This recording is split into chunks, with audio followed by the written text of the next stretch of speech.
नमस्कार प्यारे साथियों।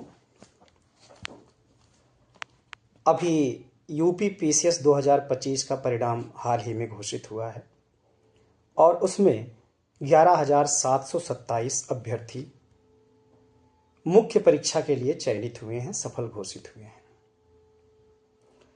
उन्हीं सफल अभ्यर्थियों में से एक मैं भी हूं। नाम है विजय कुमार तिवारी और मेरा अनुक्रमांक 0002627027 002627 है। अब आगे जो हम लोगों के लिए तैयारी करनी है वो है मुख्य परीक्षा की तैयारी। अब इसमें कई सारे विद्यार्थी हैं जो कोचिंग में आंसर राइटिंग शुरू कर चुके हैं, उनके लिए ये सुविधा है और बहुत अच्छी बात है। पर हम विद्यार्थी लोग आज के समय में ऑनलाइन प्लेटफॉर्म से एक दूसरे से जुड़ सकते हैं।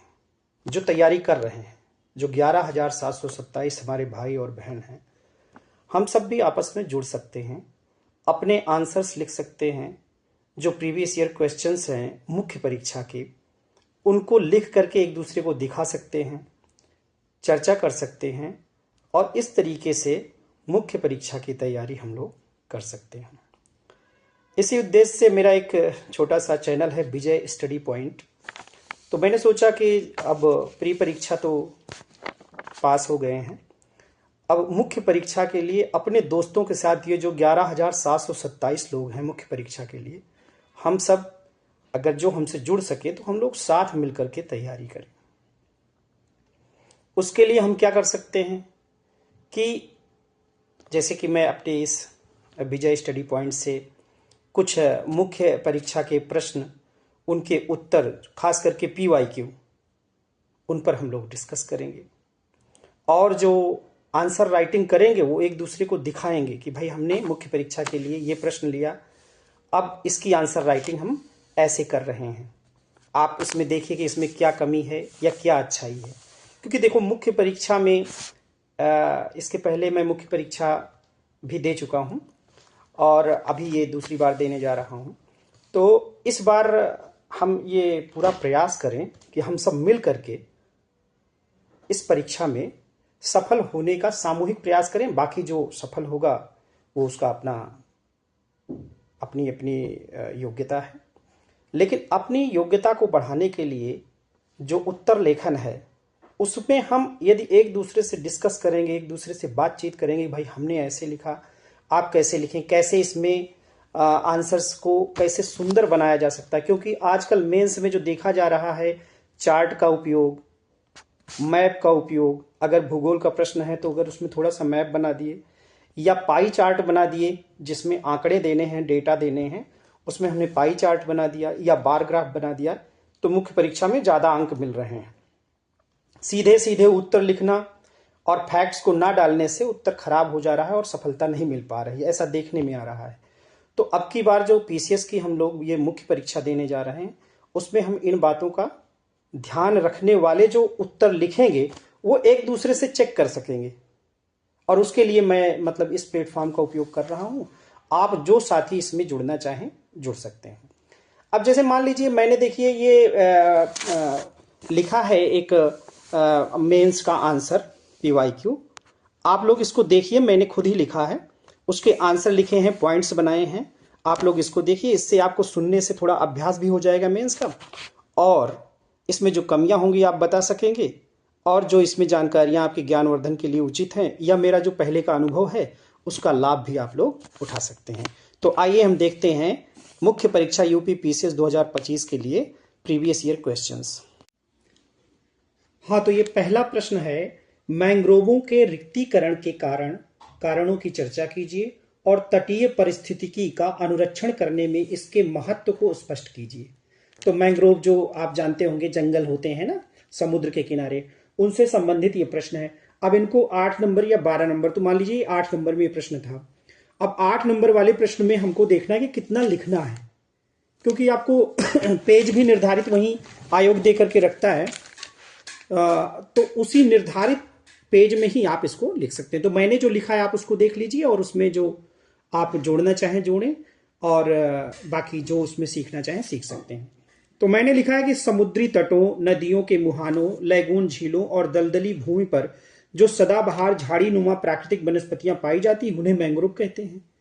मैंग्रोव प्रायः 30 अंश उत्तरी अक्षांश से 30 अंश दक्षिणी अक्षांश के मध्य पाए जाते हैं। तो भूगोल में आपने ये पढ़ा ही होगा, कितने हमारे पृथ्वी में कितने जोन्स होते हैं, हाँ, टेम्परेट जोन, टॉरिड जोन, और ये सारे जो जोन्स है तीनों, ये आप जानते ही होंगे। तो जो 30 अंश उत्तरी अक्षांश से 30 अंश दक्षिणी अक्षांश के मध्य का भाग है, उसी में ये मैंग्रोव वन पाए जाते हैं। अपने यहाँ सुंदरवन डेल्टा है तो वहां पर मैंग्रोव वन पाए जाते हैं।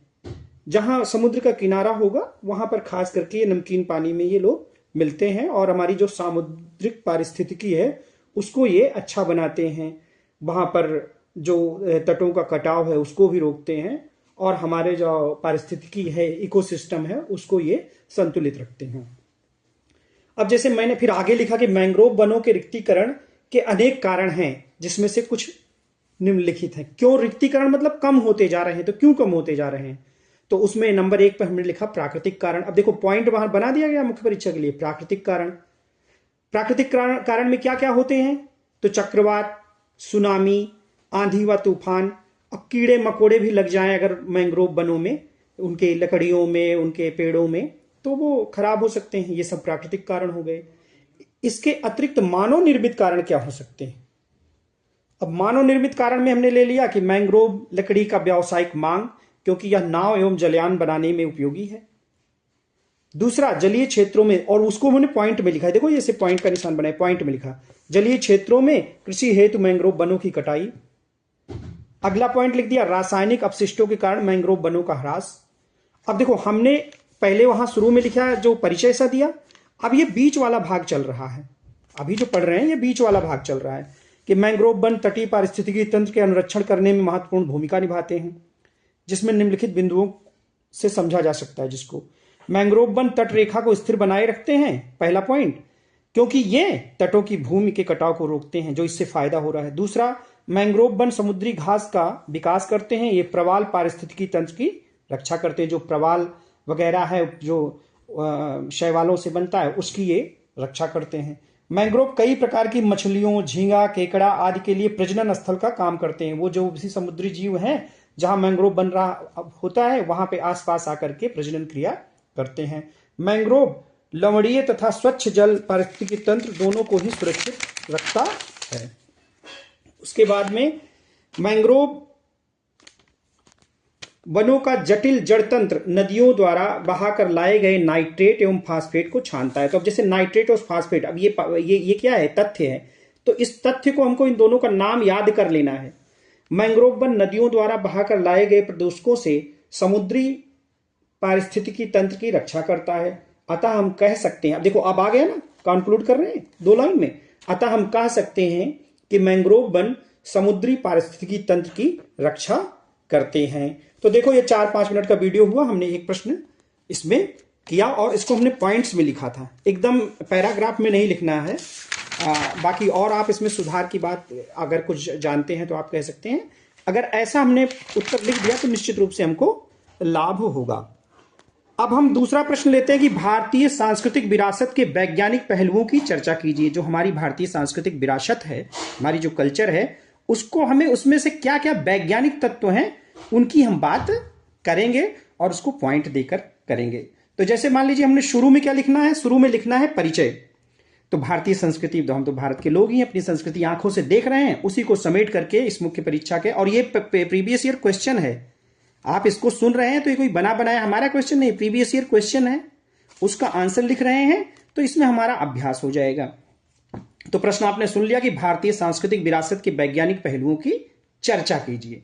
अब परिचय में हम लिख देंगे कि भारतीय सांस्कृतिक विरासत में भारतीय मनीषियों का भौतिक वस्तुओं के प्रति जिज्ञास प्रवृत्ति का होना उनकी विज्ञान एवं प्रौद्योगिकी के प्रति सकारात्मक दृष्टिकोण को दर्शाता है। उनके इस दृष्टिकोण के कारण भारत के मनीषी ही नहीं बल्कि विदेशी भी आकर्षित होते रहते हैं। अब आप तो जानते हैं कि जो भारत की भारतीय संस्कृति में जो विज्ञान समाहित है उससे विदेशी भी आकर्षित होते रहते हैं। अब उसमें कौन कौन चीज की हम बातें कर सकते हैं जो हम जिनको फोकस पे ला सकते हैं? तो जैसे हमने एक पॉइंट ले लिया खगोल विज्ञान के क्षेत्र में। आर्यभट्ट ने सूर्य ग्रहण एवं चंद्र ग्रहण का पता लगाया। आर्यभट्ट एवं बाराहमिहिर दोनों विद्वानों ने कहा कि पृथ्वी गोल है। आर्यभट्ट पहले ऐसे विद्वान थे जिन्होंने कहा कि पृथ्वी गोल है। अब देखो, पृथ्वी के गोल होने के लिए आर्यभट्ट ऐसे विद्वान है हमारे यहाँ प्राचीन काल के, जिसको बाद में प्रूव कर दिया गया। ये आप जानते हैं, यहाँ कोई ऐसा नहीं, उन्होंने साफ साफ यहाँ पृथ्वी पर रहते हुए बता दिया कि जो है धरती गोल है। किसने? आर्यभट्ट ने अपने वैज्ञानिक दृष्टिकोण से। ना उस समय कोई सैटेलाइट ये छोड़ने में समर्थ ना कुछ, लेकिन इन्होंने वहां बिहार में रहते हुए, बिहार राज्य, इसीलिए बिहार राज्य को इतना आज भी वहां से अच्छी अच्छी प्रतिभाएं निकलती रहती हैं, तो वहां इन्होंने बता दिया था आर्यभट्ट ने कि पृथ्वी गोल है। फिर अगला हमने बिंदु ले लिया कि भारतीय मनीषियों ने गणित के क्षेत्र में 3 महत्वपूर्ण योगदान दिए हैं। पहला, एक अंकन पद्धति, ये जो 0 1 2 3 4 दिया है ना, अंकन पद्धति एक ले लिया, गाना भी बना है, जब 0 दिया मेरे भारत ने। दार्शनिक पद्धति, शून्य का प्रयोग भारतीय अंकन पद्धति को सीखकर अरब लोगों ने इसे हिंदसा नाम दिया। अरब के लोगों ने जब यहाँ की अंक पद्धति सीखी तो इसका जो नाम दिया था वो हिंदसा दिया था। ज्यामिति के लिए 5वीं सदी ईसा पूर्व सुलभ सूत्र की खोज की गई, जो त्रिभुज बनाना। अब प्राचीन काल में क्या बनते थे? यज्ञ की वेदियां बनती थी। यज्ञ की वेदियों को देखोगे तो आप एकदम पूरी नाप जोख है उनकी, जिनमें यज्ञ किया जाता था, वो पूरा कैसे ट्रायंगुलर शेप में बनेगा, त्रिभुज के आकार में, वर्गाकार में, आयताकार में। तो ये सारी ज्यामितीय रचनाएं ये सब सुलभ सूत्र में दी गई हैं। कितना क्षेत्रफल होगा, क्या होगा, त्रिभुज से संबंधित ये सारी बातें सुलभ सूत्र में बताई गई हैं। 2री सदी ईसा पूर्व में आपस स्तंभ की व्यावहारिक ज्यामिति खोजी गई। आर्यभट्ट ने त्रिभुज का क्षेत्रफल जानने हेतु नियम बनाए, जिससे त्रिकोणमिति का जन्म हुआ। त्रिभुज का क्षेत्रफल से भी देखो आर्यभट्ट जुड़े रहे। अगले बिंदु में हमने ले लिया, अब देखो ये बीच का चल रहा है, शुरू में हमने परिचय दिया, अब ये बीच वाला चल रहा है आंसर। चिकित्सा शास्त्र आयुर्विज्ञान का उल्लेख अथर्ववेद में मिलता है। जो हमारे 4 वेद हैं ना, ऋग्वेद, सामवेद, यजुर्वेद, अथर्ववेद, उसमें अथर्ववेद में इसका उल्लेख मिलता है। किसका? चिकित्सा शास्त्र का। 2री सदी में सुश्रुत ने मोतियाबिंद, पथरी एवं अन्य रोगों का शल्य क्रिया से उपचार किया था। मतलब अब बताओ, आज मोतियाबिंद कैटरेक्ट का ऑपरेशन होता है, लेकिन 2री सदी में सुश्रुत ने कर दिया था भैया। तो इस पॉइंट को हमने लिख लिया। पथरी तथा अन्य रोगों की शल्य क्रिया से उपचार किया था। चरक ने ज्वर, कुष्ठ, मिर्गी, यक्षमा का उपचार किया था। आज भी जो आप डाबर च्यवनप्राश खरीदते होंगे या कोई भी च्यवनप्राश, तो उसमें इनका चरक का चित्र बना रहता है। तो टीबी जो दमा की बीमारी किससे फैलती है? खांसी से। और खांसी में आज भी अगर आपको खांसी आ रही है और च्यवनप्राश आप खा लो तो खांसी ठीक होने लगती है ना। तो ये देखिए, इसके लिए कौन? चरक का नाम आपको याद रहना चाहिए। तो चिकित्सा क्षेत्र में 2 नाम याद रखना, एक सुश्रुत का, एक चरक का। तो ये नाम याद रखेंगे, लेकिन देखो इनमें समेट रहे हैं मुख्य भाग में आंसर के। फिर हमने ले लिया रसायन एवं धातु विज्ञान के क्षेत्र में सिंधु घाटी सभ्यता से मिली मूर्तियां प्रमाणित करती हैं कि वे मधु विधि से बनाई गई। खमीरीकरण, जो खमीर बनाते हैं डबल रोटी वगैरह बनाने के लिए, आज भी ना खमीर बनाते हैं। चमड़ा निकालना व रंगना आदि से परिचित थे देश के लोग। मेहरौली का लौह स्तंभ उच्च कोटि के धातु विज्ञान का प्रमाण है। अब देखो, बेहरौली का जो लौह स्तंभ है, आज तक उसमें जंग नहीं लग रहा है, कोरोजन नहीं हो रहा है। तो सोचो, जो मेटलर्जी यूज हुई थी, जो धातु कर्म का प्रयोग हुआ था, उसमें वो कितना उच्च कोटि का रहा होगा। हम आप लोग तो अभी कोई भी गाड़ी भी आप देख रहे होंगे, मोटरसाइकिल, तो उसके पहिया में कुछ दिन बाद जंग लगना शुरू हो जाता है। यानी इतनी उच्च कोटि की मेटलर्जी नहीं है जो व्हील में या जो मेटल्स में आज के समय में, लेकिन कितनी उच्च कोटि की मेटलर्जी, धातु कर्म विज्ञान प्राचीन काल में भी हमारे देश में था। तो ये सब विज्ञान के बिंदु हैं, और ये कहां समाहित हैं? हमारी संस्कृति में। अब उनके हम जब तक तथ्य से प्रमाण नहीं देंगे, तब से हमारा उत्तर सजेगा नहीं। तो हमने मेहरौली का लौह स्तंभ का एग्जाम्पल जरूर देना है। इससे हमारी क्या है, जो रसायन विज्ञान में एक चैप्टर होता है ना, धातु कर्म या मेटलर्जी बोलते हैं, उसका मिल जाएगा प्रमाण। इसके अलावा भीमबेटका, अजंता, एलोरा, बाघ की गुफाएं अपनी विशिष्ट एवं क्रमशः विकसित होती कला को दिखाती हैं। उसमें कैसे कैसे चित्र बनाना, भीमबेटका की गुफाएं हैं, बाघ की गुफाएं हैं, अजंता और एलोरा की गुफाएं हैं, उनमें बने हुए हैं। तो वो सब विज्ञान पे आधारित हैं।